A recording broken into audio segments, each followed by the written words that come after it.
But I asked a different question. I was struck by the clip you played there. Is it really right that if a loved one is very, very ill, you wouldn't pay for private healthcare if you could afford it? Here's what he had to say. I grew up with my mum suffering. She was extremely ill. She nearly died several times, and she was treated on every occasion by the NHS on an urgent basis. I have 100% confidence in the NHS, and that is why I wouldn't use anything other than the NHS, and I wouldn't for my relatives. But this is a lived experience for me, because as I was growing up, particularly when I was a teenager, I was in the high dependency unit with my mum, and we nearly lost her a number of times, but she was absolutely clear that it was the NHS that pulled her through every time. I say thank you to them, and I would use them. And when you were DPP, did you have it then? Private healthcare? No, I didn't. That's it. So when he was DPP, Director of Public Prosecutions, with his own pension plan set up in an Act of Parliament, he didn't also use private healthcare even then. So he's got in him, he did care for his mother who was very ill. Yeah, of course, we appreciate that. He's got nobody. But I don't quite get this. Margaret Thatcher back in the day was asked about this. She gave a really clever response, which was, I pay my taxes and my national insurance contributions so that the NHS can treat the people it needs to treat. I can afford private care. I take it, A, because I want to get in and out very quickly, because, by the way, I only sleep for 4 hours a night, and B, so that I can free up the NHS for those who can't afford private care.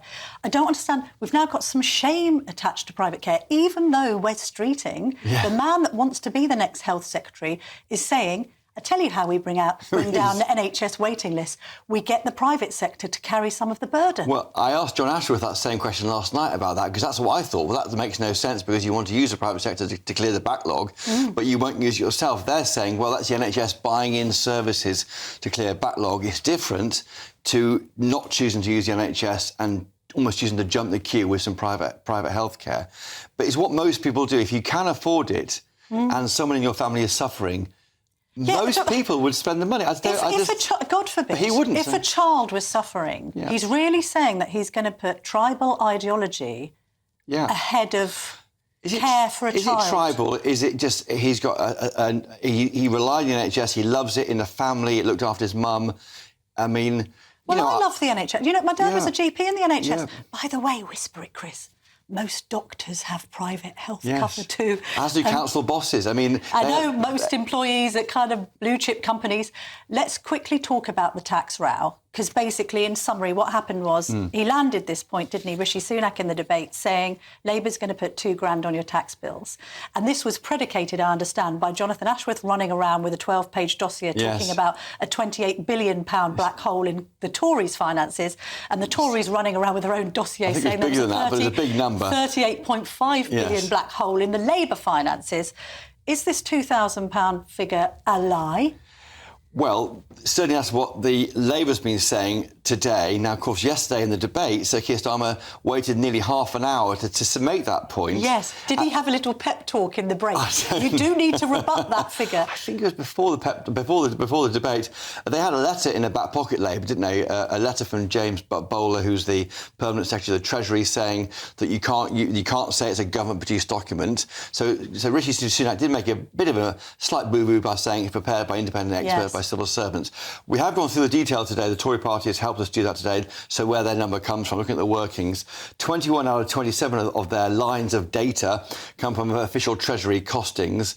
Others are internal costings, one from a Labour Party, one from an independent party, and so it goes on. It does appear to stack together, and in fact the Tory party did make clear that they said, well, here's the number. We chose the middle number, not the top number or the bottom number, but the middle number on these. So they didn't go too generous or too... It could be billions more, is their point. Fraser Nelson of The Spectator has written this piece suggesting that when he's looked at the Tories' own costings, that would add £3,000 to tax bills over the course of the next Parliament if they win. I'm going to put that... and perhaps that's what Labour should be saying, rather than fighting on a number... He's a liar, than fighting on a number like they don't own. Like today, literally all the journalists asked the same question of Keir Starmer. It was frustrating, I think, for him. It's not where they want to be. But that's also... Are people going to be delving into the detail of who said what to the Treasury and which civil servants were involved? All they're going to remember in their minds Brexit's Labour's going to tax me more, possibly. I'm going to be discussing this further with James Price, who's a former special advisor, worked in and around Number 10 for a long time. So let's see how he spins it, Chris.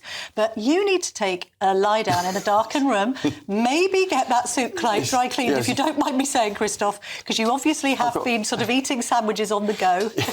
Much Leave me alone, Camilla Tominey. I know what the campaign trail's like, mate. I've been on it. Christopher Hope, thank you very much. You have a rest until tomorrow. Well, let's have a chat to a doctor now about Keir Starmer's positioning, because I think it'd be really interesting to find out what somebody working in the NHS thinks of the Labour leader's claims. Dr Tolu joins me now. What do you reckon then, Doctor? I mean, on one hand, we're quite thankful, aren't we, in the NHS for people who get private health... No, it's not there. I'm hearing in my ear it's not there. Chopper, sorry, another couple of minutes work is needed from you. I mean, on the whole issue of the NHS, I probably think that on the whole, Starmer probably landed his points better. Don't you think he came across in that debate as a bit more human? Yes, and when you had that woman saying she batch cooks at weekends to use cheaper power, that was I found it really effective. That was really powerful. Very powerful, and I think the way she responded to that, Keir Starmer responded to that, was deeply affecting. That was someone who spoke at her level and understood what she meant. The good doctor is with us now. Let's see if we can get a prescription on GB News, an answer. Dr Tolu, lovely to see you. Thank you very much indeed for joining us this evening. You'll have seen this debate play out today, Doctor, about, you know, whether I suppose it's morally right for a Labour leader to use private healthcare in an emergency. What's your response to what Keir Starmer said last night? I mean, I do understand where he's coming from, but I also understand that there is a really long waiting list. The problem with that is when people that can't afford private healthcare do not choose to use private healthcare, that unfortunately elongates the waiting list. I mean, yes, I do get where he's coming from, but if you can afford it, then you should definitely use it because it relieves the burden on the NHS. So the general kind, I mean, I know you can't speak for all doctors in the NHS, but is the general, I mean, do doctors in the NHS and nurses look down on people that use private healthcare, or are they quite grateful because, as you say, it does ease the load?